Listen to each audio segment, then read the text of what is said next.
Hello people, it's me, Static3, and I am here with someone who specifies in Kingdom Hearts commentary, and that is my great pal. Alex, nice to meet you people.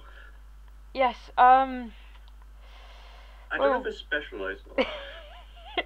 you seem to know a lot about it really, so... That's just because I had way too much time on my hand one time and just got bored. Okay, the fact is you don't really specialise in it, but compared to me... Fair enough. Compared to me, you're like a god in Kingdom Hearts commentary. If you say so. Just not in gameplay wise, you know, I'm far better than you at that. I know. Even though you can get Ultima. I'm pretty sure you have that now, though. So. I did. I actually during that time I was turning on my PS2 and I actually checked and I remembered that was on my mate's profile and I probably dreamed it as well. We should probably get to the actual commentary now. Oh yes, we are commentating. I am playing my Nintendo DS, so I wasn't concentrating. Anyway, this is the opening to Kingdom Hearts. Yes. It's made by well, the people. The game is made by both Disney and Square Enix, or at the time of this game is making Squaresoft still. Yes. Actually, I want to point this out whilst this is on my mind. Okay, now, Kingdom Hearts 1 is a great game, as you probably... I'm playing it right now, following this.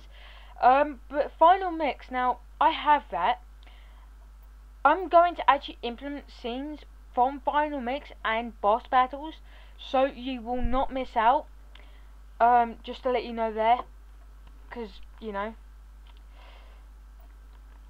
And yeah, what's the song? Who's the song made by again? And the song was made. The song was written by Utari Kaoru. And the interesting thing is, when you play the game, you'll hear techno version. The techno version isn't actually the original. The original version was actually a bit too slow for the game, so they changed it. However, the original still played at the ending of the game. The original, the slow version. Yeah.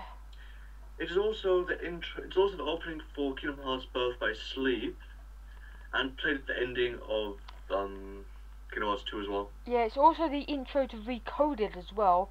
Oh, is it? Yeah. But in Recoded, what I really like is that they include Terra actually in the opening from Birth by Sleep. Encoded. Yeah, in the opening, and I thought that was a really nice touch, really. Oh, yeah, don't you fight him in Kingdom Hearts 2 Final Mix of Armor? Yes, you do. Actually, I'll link you to actually, it. But can we go into that later because the actual gameplay is about to start. Oh right, yeah. I'll let you explain it because I didn't do a good explanation. So, and you're more Okay. informative. I'll try my best. Just a small, quick last part. Pay attention to the flaws because that'll be important later on in the game. Now, as I said, the game is about to actually start right about now-ish. So yeah. Yep. Now, this is the first floor out of about, I think, 4. Is it 3 or 4 floors? Is it 4 floors? I'm not sure if it's said that. I'm asking 3 or 4. I think it's 3. I think it... Anyway, no, 4 floors if you count the boss. Yeah, okay, makes sense. Anyway, we don't exactly know whose voice that is. We don't actually hear anybody either, just see the writing pretty much. Now, these 3 or 4 floors, depending on what you think, or how you think it, are basically a tutorial. Now, at the very beginning, you choose one power and basically choose one power. They are obviously the sword, strength, shield for defense, and a wand for magic. And it doesn't impact much on the game except for side pieces. True. Now, the sword is quite self-explanatory. And as you can see, my friend started off with selecting strength as the main thing. Now, another interesting thing is it's a choice-based system, so you have to give something up as well. Now, if you have a sword, it doesn't really matter if you take the wand or if you have the wand or the shield. However, if you give up the sword, if you take the shield or if you take the shield or the wand, it really makes more sense to give up the sword. Yeah. Just what's on my mind. I have played through Mystic as well as actually Defense. So I can give you pointers out through the way. Yeah. People with the magic as well. Yeah. So you know. Okay. Anyway, the second floor, which we're about to fall onto now, is the combat tutorial of this game. And you're about to meet your first set of enemies in this game.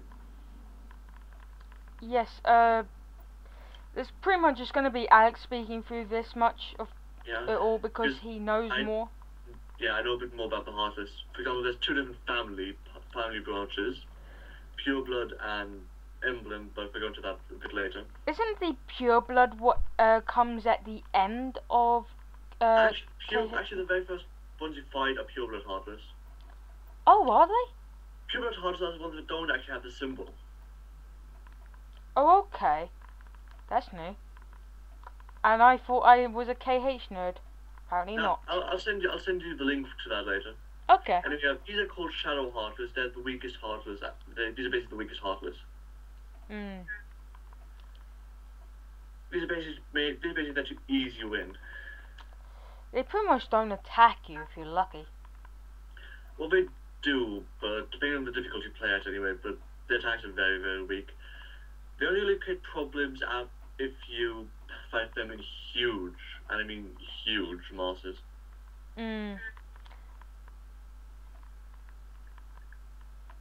By the way, if I don't see like I'm concentrating, I'm actually playing games, so...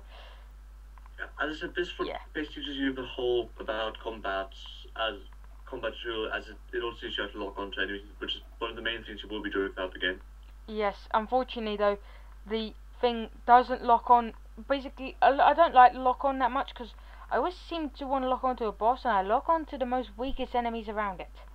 Yeah, but that depends on the distance you are from the specific boss. True, but you can always press L2 to switch it. Yeah. One thing is I do find weird in Retrain of Memories.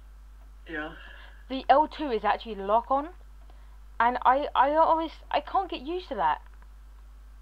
I don't know why. Oh, Chain of Memories on the Game Boy Advance had much of a lock on. I don't think it even had one. Really? That's odd. It's found for it was a very hard one. Anyway, third floor. This is more how to open chests, open doors, and react with different objects. Yeah, pretty much. Now, once pause. Actually, we're gonna say something. All I was gonna mention is that the song that actually plays here, what's on my mind, is actually called "Dive Into the Heart," and I have to say it's a beautiful piece of music. Yeah. Another very good part actually is at the very beginning of the game on the main menu. It's called Dearly Beloved, and that's actually one of the best classical pieces I've ever heard. Yeah, I love that. Have you heard the remix? Yeah. The remix. No, one quick piece of information here is still you can only open the chests you saw open at the very beginning of this floor. You can only open them while there are no enemies around, which was fixed in the later games. Now, this part is more just... This part has actually no impact whatsoever on the game. The only reason this is actually there is so it makes the game feel a bit more personal. Okay. That's quite interesting, actually. I didn't even know that. If you think about it, it doesn't impact the game at all. Yeah, well, actually, that's not true. Apparently, it can affect... No, wait a minute. I believe it's, No, they actually do affect your attributes. You know, strength and whatnot. Okay, but they don't have that much of an impact. Yeah, it's apparently they can increase it, or is that in Final Mix only? I'm not sure.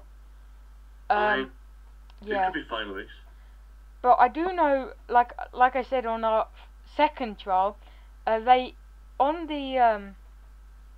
basically, you can on the time you start the game, depending on how hard your on how hard your level up is. So I actually started this quite early in the morning, and so I've gone to the easy level up, but I'll probably get under leveled anyway. As we can see at this point, now you don't actually level at that part. When I played, you didn't. Yeah. I actually first level when I beat the boss for the first time. Anyway, I just thought that was a save point and very important for this game. Oh yes, very, very. If you're like me, who Because fails. the only way you can save this game is via these save points. Yeah, I really hate them because I need a save point quite often sometimes. Yeah, but sometimes you just don't have them. So it's good if you have quite a few potions with you. Yeah. The potions actually, I don't know if it's just me, but in KH2 I hardly ever use them. Yeah, because they made the queue a bit better in Well, Kingdom 2. yeah, really. Yeah, as some of the names, as some of the stuff you might have said might remind you of the Final Fantasy series. That's because the game was made also by Square Enix, which is the same people who have made the Final Fantasy series. Yeah, it's a really good series. Yeah. I do However, recommend. unlike most of the Final Fantasies, this isn't a turn-based game, which actually makes it quite good. Also, I have mentioned this game has Disney elements as well, but don't let that fool you into thinking this is a very childish game, because it isn't. Yeah, the Disney in it It might seem childish, and yeah. it is at times, but it's still a very good game.